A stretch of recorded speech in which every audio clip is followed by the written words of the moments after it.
Hello there, world of tankers, and welcome to the channel. In today's video, we are taking a look at the Object 705A and doing a double tune of this tank. Now, I really wanted to do a triple tune, but unfortunately, my other friends do not have the 705 on their account, so it was just me and my buddy in double 705. But trust me, while there may only be two of them in tune, this is still an incredibly dangerous vehicle, and you are going to find out why in today's video. I played two back-to-back battles in Toon, and I was like, you know what, we should probably get enough content in these two battles to showcase on video. And trust me, you are definitely going to get that content. So I actually noticed, wait a sec, we probably shouldn't be going over towards the 1 line in the 705. We should probably be more towards the 9 line. But at this point, it was already too late. I just wasn't really paying attention. I had a bit of a headache today. I didn't really want to record. It's 10:50 right now, so it's quite late. But I was like, yeah, fine, I'll do a video. So I got my Toon mate in the 705. I'm chilling here, and I'm going to start off by aiming it on the AE Phase 1 hatch. And yeah, I shoot a teeny bit too high, and that's just unfortunate. I didn't have the gun depression aim any lower. But what I was thinking is, wait a second, what does the enemy team have? An AE Phase 1, a Gonkavita, I still don't know how to pronounce that thing's name, and they have an IS-7. So why not just, like, drive over the ridge and shoot the AE Phase 1 for 630? And I told my Toon mate that, too. I said, we can literally just rush these guys. Like, they can't do anything to stop us. We have so many tanks here. The only thing that's really stopping me from pushing is being stunned, because it's making my reload quite a bit longer. But, yeah, the Gonkavita gets shot, and I was thinking, okay, do I want to shoot the IS-7? Nah, I'm just going to shoot this guy as well. I've got a heat shell loaded, which means I should be able to cut through his armor, and there you go, 689 damage. So the Gonkavita is dead. Now we got the IS-7 in front. My Toon mate bonks him for 700. Now I'm going to face him. We get shot by the Leopard, but that's not much of an issue. I get my shell out, and oh, a 708 roll, plus the IS-7 bounces me. That may be a 2-mark player, but at the end of the day, this tank just has too much armor for the AP for an IS-7 to cut through. And there you go. So already we've dealt 2,000 damage, and it's been a pretty solid start for this game. Now, you'll notice that I am running a T3 Turbo on this tank. I think T3 Turbo is the best equipment, like, in the game. Like, seriously, I think it is the best equipment, because not only does it give you that mobility boost that you need on a lot of heavies, but it also gives you better on-movement dispersion, which is also very, very mandatory on heavies. It's this really good combination of 2 for 1, and it allows you to not have to sacrifice that much on your vehicle. So we're going to head over towards the spawn here. We can see there was a Strit spawn, an E50, and a Leopard PTA last spotted in spawn. But that's not really too much of a worry for me. I'm just going to make my way in here, and hopefully we can get some good damage out. We got the Leopard PTA and the concept. Okay, well, there's a T92 HMC. And you know what, buddy? This is what you get for annoying me the entire game with your HE. Bye-bye! I love killing artillery. It is still by far the most satisfying thing to do in the game. Now we have the grill, and I was thinking about loading HE, but honestly, I didn't think the shell would even hit the grill. It did. It rolled 700, so I really can't get all too mad. We're already over 3,000 damage at this point. My Toon mate loads HE, and oh, 846 juicer. Then both artillery shoot the grill, and I tell him, you know what? Just ram him. We're not even going to bother to shoot this guy. He's not worthy of a shell from our vehicle. He dies from the ram. So then I'm like, you know what? Fine. You got the ram. It's my turn to ram somebody. Let me ram the M53. So that's exactly what I'm going to do. Hello, buddy boy. Bonk. 205 into his vehicle. Bye-bye. All right, we got the E50 in front.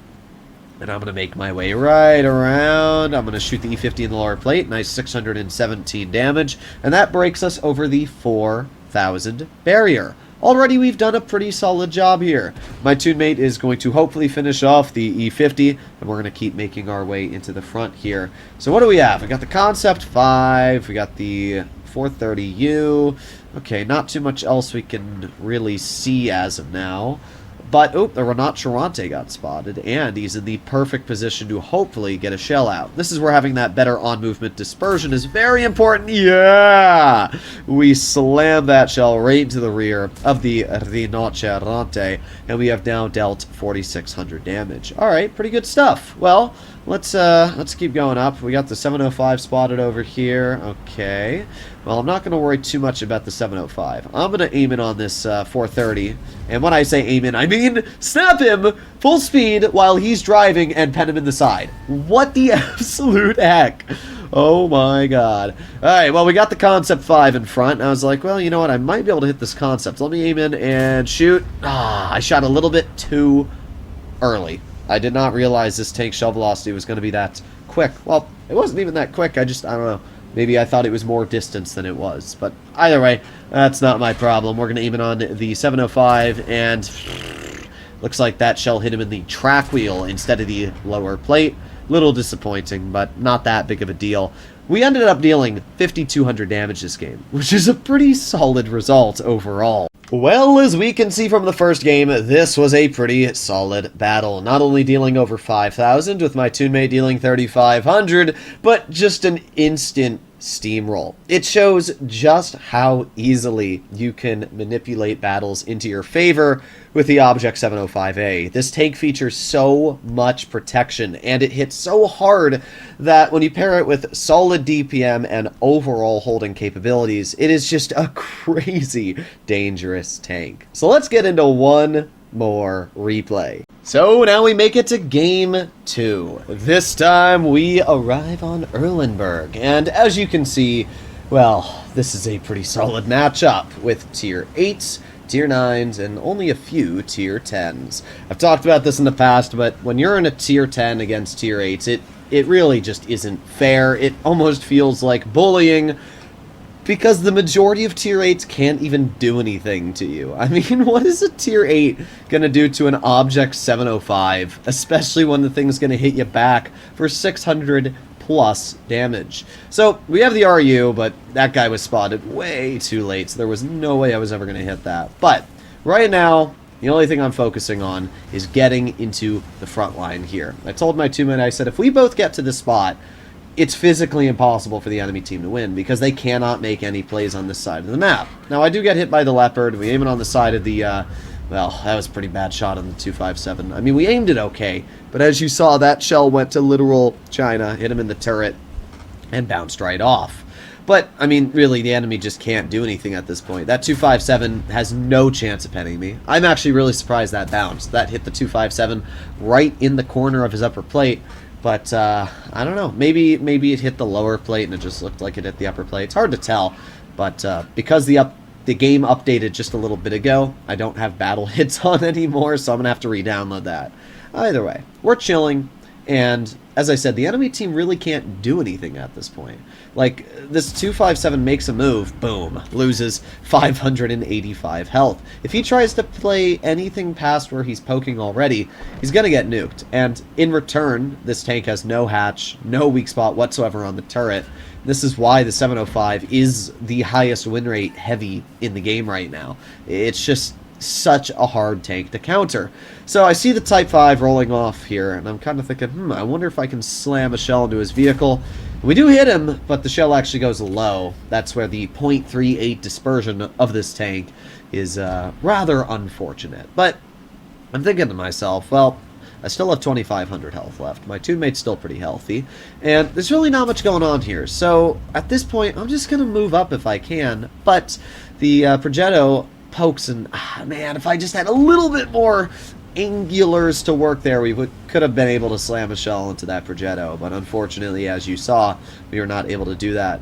But the Progetto's over here. He manages to pen us for 390, and I know that tank doesn't have the strongest turret, so I'm just aiming in, and there you go. 554 heat pen right into his vehicle. Okay, pretty good stuff.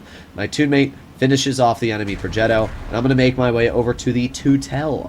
Alright, well, let's see what the turtle even does here. We're just going to poke him and get a nice pen in, but oh, well, that's not great. The turtle pens me with an AP shell, lights me on fire, and takes off about, well, half my health. Bruh, that is insane. The IS-3A is going to absolutely delete the Indian, so I'm like, yeah, whatever, I'm not even going to worry about it. IS-3A clears that player, so I'm just going to, oof, 670 into the enemy Bisante instead. Okay, well, we are bleeding a bit of health, but we still have 1,000 left, which is more than enough to deal with the opponents in front of us, and because this Bisante bounced us already, It means that there's no way he really has shells left. So I'm just going to get a clearing shell into the enemy 257 there. I'm going to ram the Bisante for 70. Another little tap there, and my teammate finishes him off. Well, this has been a pretty solid result so far.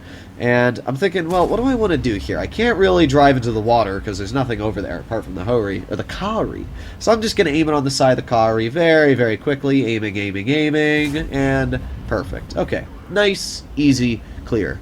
We are up to 3,500 damage at this point, and the enemy team still has a lot of health left, as we can see. It looks like we're winning if you look on paper, but in reality, their team still has a lot of health. So we need to take that HP away. I'm going to load in a high explosive shell, and hopefully our 70 mils of pen is enough to cut through the rear of a Leopard PTA. We aim in, and unfortunate. As you'll notice, we hit him in the track. The shell went just a little bit too low, and because of that, we were not able to pen the Leopard in the rear. If we had, it could have been an absolute juicer.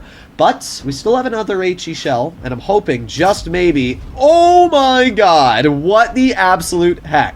We just penned the Leopard for 912. I didn't even mean to like pen him. All I wanted to do was shoot an HE at his vehicle and get like a splash. And in return, the shell appeared to have either hit him in the corner of the turret cheek, or maybe it flew over the ridge into his lower plate. I don't really know. But that shot was ridiculous. I'm actually speechless on how we managed to pen that. But unfortunately, of course, the UDES is camping all the way in spawn, so I'm going to take a quick shot at him, but there's no way I can pre-aim that with the little brick wall in the way, especially with the little stinker ELC that keeps spotting us. I hate the ELC. We all know how cringe of a vehicle it is to deal with. So I'm just going to chill here. I'm going to stay in a decent position. I mean, there's no way that ELC was ever going to pen me. And, we just nuked the ELC for 750. Now, that is what I like to see. We are now up to 5,500 damage, and, yeah, this has turned into a pretty solid game. Let's skip this replay ahead a little bit here, because obviously not much else is going on. And, yeah, we're just going to wait. We know that the UDES is in the back. And there you go. We slam a shell for 731 into him to finish off this battle.